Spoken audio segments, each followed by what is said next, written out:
Welcome to another episode of GCK Daily.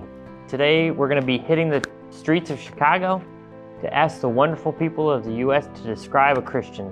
Let's do this.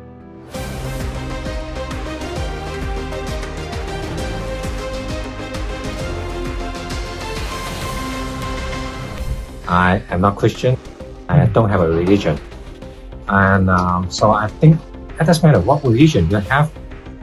We are transient in this world. And not just in this world, but also in this universe.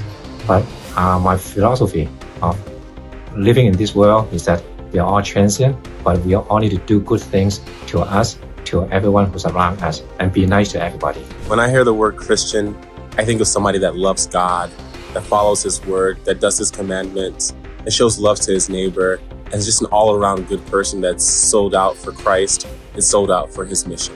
Someone who cares about people, who cares about the well-being of others. Faith in God, faith in religion, faith in family. You don't want to harm people intentionally. You're willing to help others when they need help, because everybody needs help at some point, whether they ask for it or not.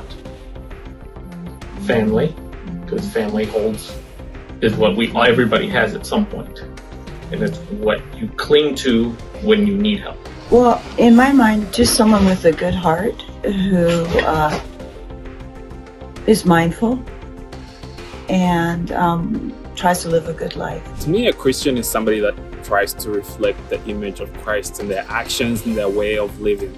That's what a Christian means to me. Christian, for me, growing up, I'm like a family-oriented. Christian is about having faith in God. What else? Christian is about, for me, it's like humanity. Care for humans, care for well-being, care for other people. That was interesting. See how all these people had these adjectives that were amazing? Before I was a Christian, I wasn't kind.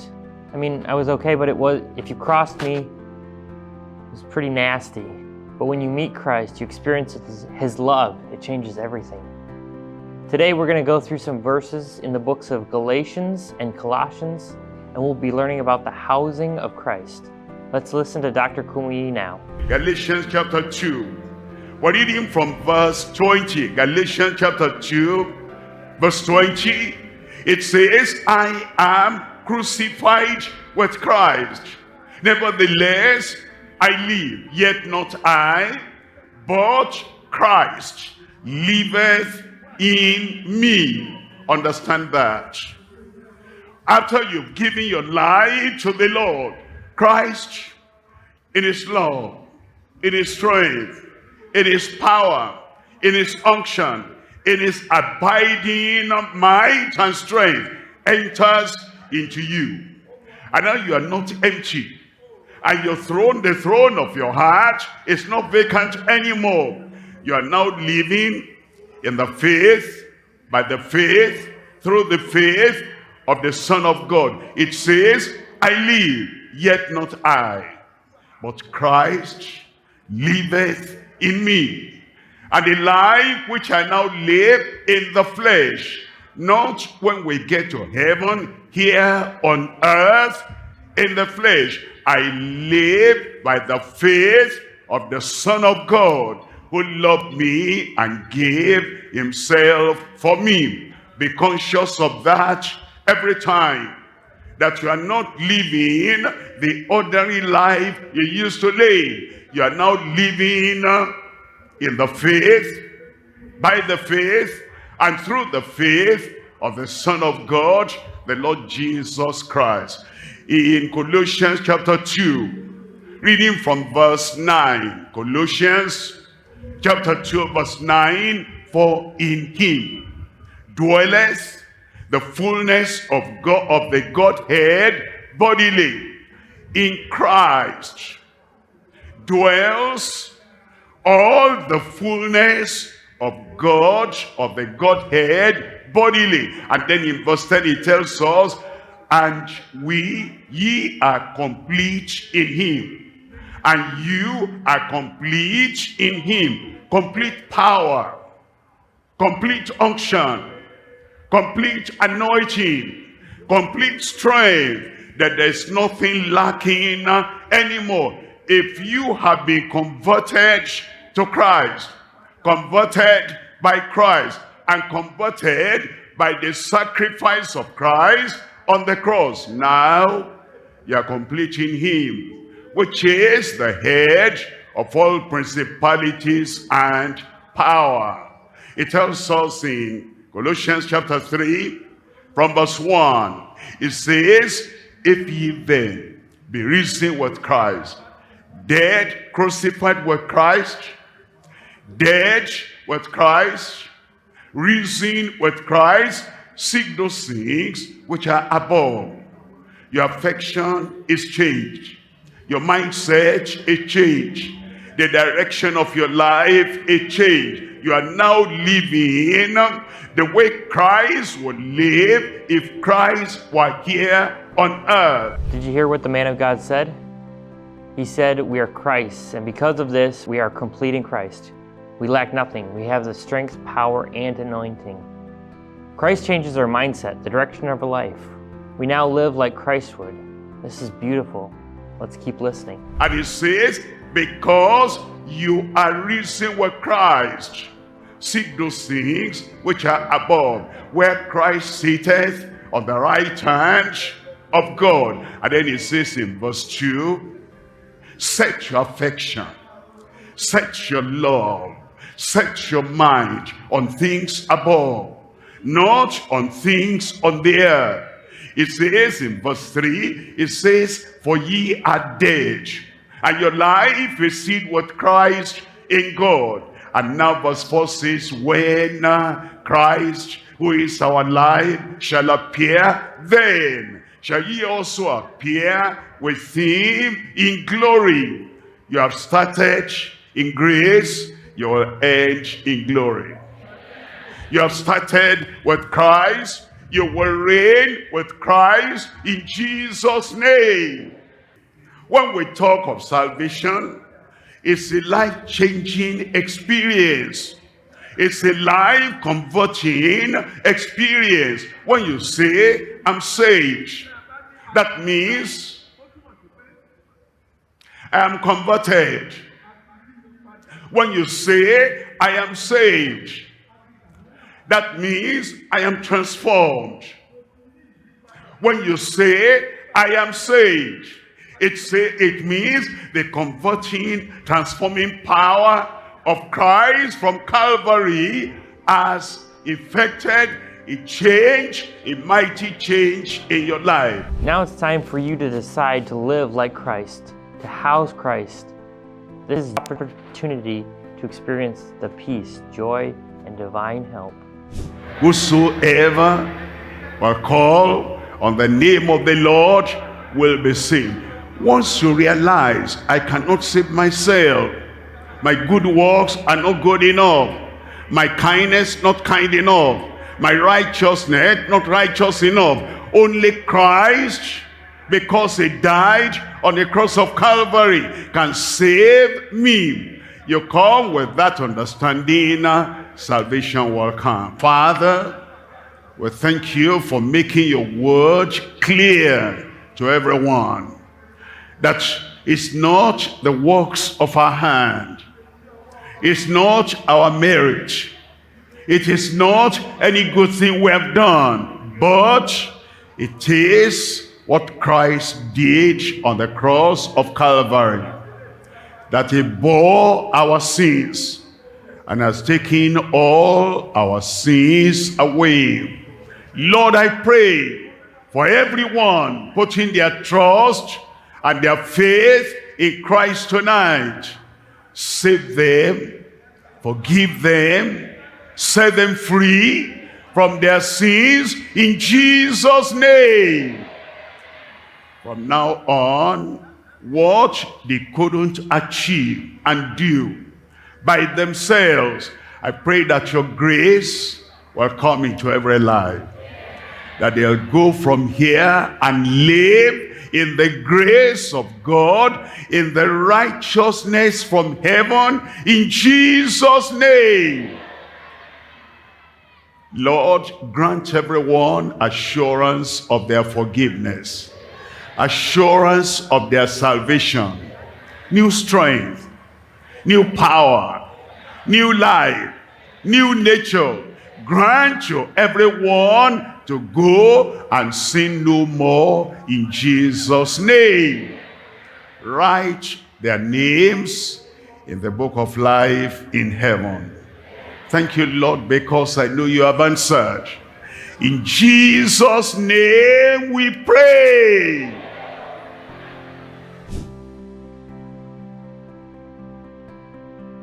Your time has come. You raise up your hand for your miracle. Touch the place where you have the challenge. And then after the final amen, you'll open your eyes and check up.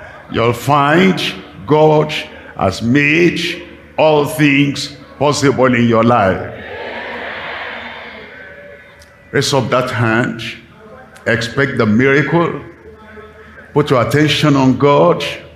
With God, all things are possible. Father, we come to you tonight with implicit faith, unshakable faith, unwavering faith, knowing that with you, all things are possible. We come for those possibilities of unshakable faith tonight. And we're asking, oh Lord, perform your miracle in every life. Heal the sick. Deliver the oppressed. Break every yoke. Destroy the works of the devil.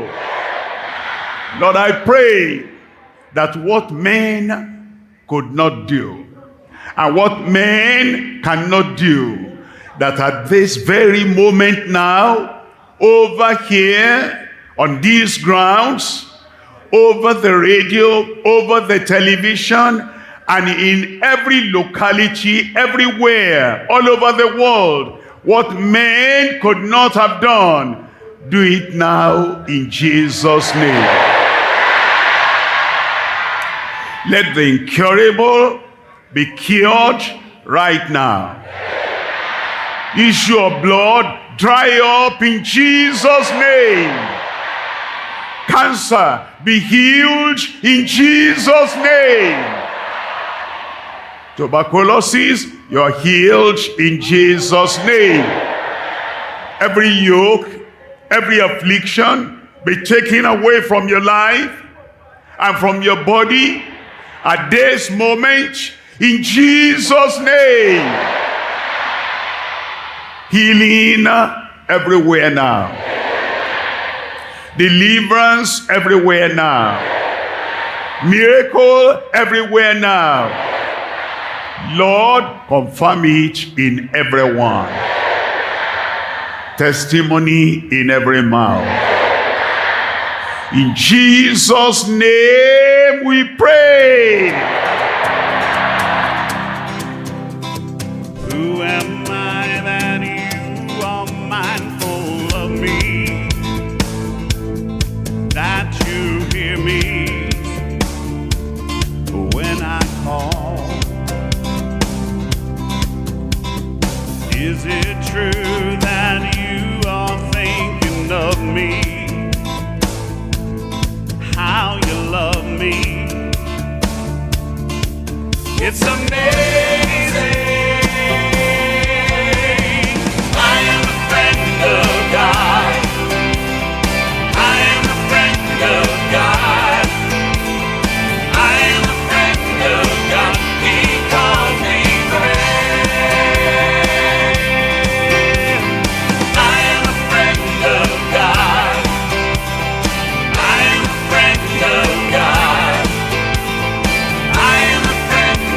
God.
have called me your friend. You're God Almighty, and you're Lord of glory. But you have called me your friend. Oh, you're God Almighty, and you're Lord of glory. Sing it. But you have called me your friend. You're God Almighty, and you're Lord of glory. But you have called me your friend. Thank you for joining us for another episode of GCK Daily, the Global Crusade with Kumuyi. We believe that you've experienced Christ's surpassing love for you and his willingness to guide you, bless you, and be with you all the days of your life. He's a friend that sticketh closer than a brother, and you can depend on him. We are really excited to further connect you and your family. The easiest way to communicate with us is through our online connection card at gckhq.org/connect. While there, you can leave us a message about your needs you may have, grab helpful resources to help you with your next step in your journey with Christ, and please let us know how we can pray for you. We love you, God loves you, and we can't wait to meet you at our next Global Crusade. Times and dates are listed on the screen for your specific time zone. Thank you.